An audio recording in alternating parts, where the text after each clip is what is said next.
maintenant. Allô, Hernan? Allô? Commence dans la salle. Hernan, cette saison, ton équipe à domicile a battu quelques-unes des meilleures formations de l'Est. Vous avez battu Orlando, Philadelphie en début d'année, New England récemment. Est-ce que ça, ce sont des points de repère sur lesquels vous pouvez vous baser en vue d'un match face à la meilleure équipe de la Ligue? Oui, Nashville aussi, quand ils sont venus ici avec une série de 10-12 matchs sans défaite. Donc oui, quand on joue à la maison, l'équipe s'en vient avec tous les partisans derrière nous. Il y a une ambiance incroyable cette année. Je suis honnêtement très surpris, positivement. Et ça donne un boost incroyable à tous les joueurs. Donc, on espère que même si Cincinnati c'est dans ce moment la meilleure équipe de la Ligue, à la base des points qu'ils ont pris jusqu'à maintenant, on va faire un bon match, je suis sûr et certain. Tu as dit après la rencontre que tu veux être prudent avec Rommel pour les prochains matchs, mais qu'est-ce que tu espères qu'il puisse apporter, Rommel, dans les 6 derniers matchs de la saison? Je pense qu'il y a un peu les mêmes que tu as déjà vu dans le dernier quart d'heure qu'il a rentré les matchs passés contre Chicago. Tu sais que quelque chose peut passer chaque fois qu'il prend le ballon, qu'il est avec le ballon. Il est un bon passe final, mais il est aussi un buteur. Peut-être les buteurs qu'on a misé un peu les derniers 3-4 mois. Donc, mais c'est important de dire que pour Rommel mercredi, c'est impossible de commencer avec lui. Donc, il va commencer aussi sur le banc et on verra s'il peut nous aider, peut-être pas 10-15 minutes, mais 20 minutes. Mais on va rester prudent parce que, comme tu dis, ça reste 6 matchs et on a besoin de lui tous les 6 matchs, pas seulement cette mercredi.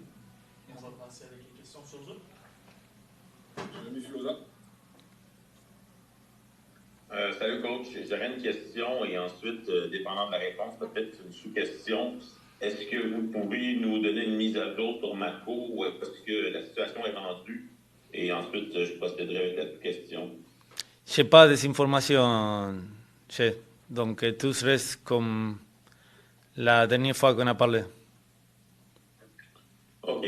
Bon, prenant en considération que Marco ne sera pas disponible, on s'était parlé, je vous avais posé la question au début de l'été. Mais je cherche des solutions là, dans ma tête là, pour vous. Maintenant, avec Kyoto, peut-être éventuellement pas pouvoir débuter un match. Vous avez quand même quelques options en attaque avec Opoku. Je vous avais posé la question, est-ce qu'un jeune Anthony Vilsaint qui a été développé comme un joueur numéro 10 et qu'on voit son instinct de vouloir revenir en arrière, chercher des ballons, est-ce qu'aujourd'hui, 3 mois plus tard, c'est un joueur qui en a démontré un peu plus et qui pourrait éventuellement jouer ce rôle-là, selon vous? Tu vas mettre Jules en 10, c'est ça la question? Oui, en fait, la question, c'est est-ce qu'il y a eu une évolution depuis, par exemple, la dernière fois qu'on avait parlé de ce sujet-là au début de l'été, étant donné que c'est un joueur qui a été développé pour jouer toute sa carrière à cette position-là, puis j'espère que vous cherchez des solutions à l'interne pour créer de l'attaque. Peut-être c'est une option. Mais le plus important c'est qu'on espère qu'il est disponible pour mercredi parce que il a sorti le match avec une petite blessure, donc on verra. Et après, s'il est disponible, oui, pourquoi pas. Je pense qu'on a trouvé presque toutes les solutions qu'on a sur le roster. On a déjà fait beaucoup de tests dans différentes positions et Jules, il se sent bien comme attaquant. Donc, il a progressé beaucoup, même s'il est très jeune et avec ups and downs. Je suis content avec son progression et je pense que peut-être je vais casser un peu son progression si maintenant je change lui de position. Mais c'est quelque chose à garder pour le futur, bien sûr. In English, Saradi. Hey Hernan, you're facing FC Cincinnati on Wednesday. They have 2 very powerful strikers, Luciano Acosta, Brendan Vasquez. What do you think is going to be the key to really maybe keep them off the score sheet?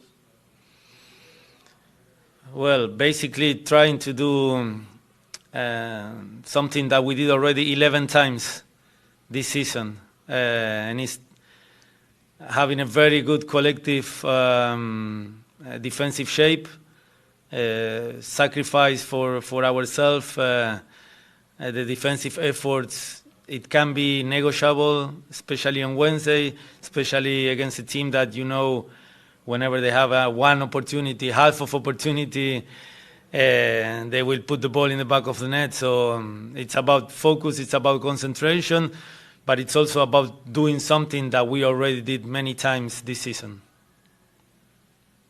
Est-ce qu'on a une autre question pour Hernan ce matin? Oui. Is there any other question? Ou dans la salle? Peut-être cette fois en français, qu'est-ce qui rend Luciano Acosta aussi dangereux? C'est le joueur du mois des 2 derniers mois en MLS. Qu'est-ce qui le rend dangereux? Qu'est-ce qu'on peut faire, dis-toi? Lui, en tant que joueur, qu'est-ce qui fait qu'il est aussi efficace?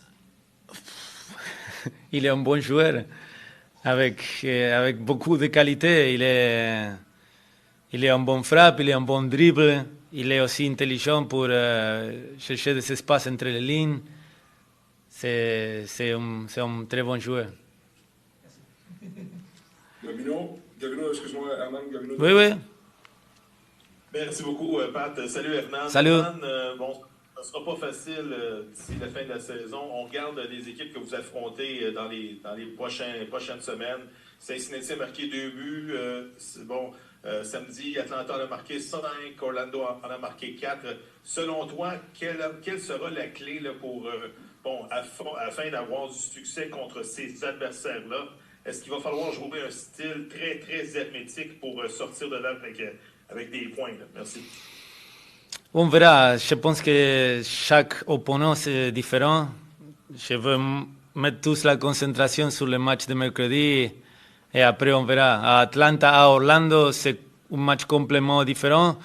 On déjà sait que notre équipe sont beaucoup meilleures à la maison et même si c'est Cincinnati, comme ici à la salle ils ont dit, il y a venu aussi des équipes très très fortes qui maintenant sont avec beaucoup plus de points que nous, qu'ils sont perdus ici à la maison aussi. Donc la discipline défensive c'est important, mais c'est aussi important d'être un peu plus efficace que samedi passé, parce que je ne pense pas qu'on va créer 10-15 occasions par match, surtout contre des équipes plus fortes que Chicago, et surtout à l'extérieur, quand on va à Atlanta ou Orlando. Mais ok, ça c'est pour quelques jours après. Maintenant c'est Cincinnati, et j'espère qu'on peut répéter un peu la performance de samedi passé. Si on peut travailler sur l'efficacité, sur rester un peu plus patiente, mais aussi confiante devant le but, je suis sûr et certain que mercredi, on peut garder les points à la maison. Je pense qu'on en a une dernière de Jérémy Filosa. Une petite dernière, Hernan. Oui, juste une petite mise à jour sur Sean. Est-ce qu'il va mieux? Est-ce qu'il est disponible pour vous? Oui, à partir d'aujourd'hui, il a travaillé sur le week-end, il est pas plus malade. Les seuls joueurs qui ne sont pas disponibles, je répète, c'est Torkelsen et Herrera.